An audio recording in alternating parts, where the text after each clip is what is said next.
Do you want to know how you can log into your Mahindra Finance Mutual Fund account? If yes, then this video is for you.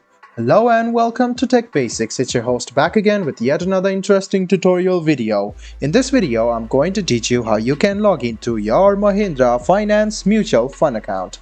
Go ahead and open Chrome or Edge browser on your PC, go to the Google search bar and search for Mahindra Finance Mutual Fund login. Scroll a bit down, find this link, click on it and it will take you to the official login portal of Mahindra Finance Mutual Funds.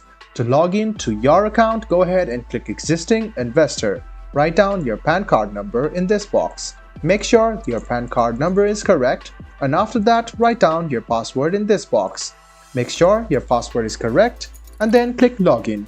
This way you can successfully log into your Mahindra Finance Mutual Fund account. Let me show it to you once again. Search for Mahindra Finance Mutual Fund login and then click on this link which says Mahindra Finance. After you click on it, it will take you to this page. If you are a new investor, go ahead and fill your details up, click next and create your account for yourself.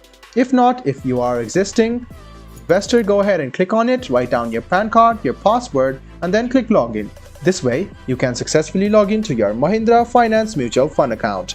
I hope this video was helpful for you. If you still have any kind of confusion, please do mention us on the comment section down below. Like the video, subscribe to the channel and do hit the bell button for more. Hope to see you in the next video as well. Until then, goodbye, take care and make sure you enjoy.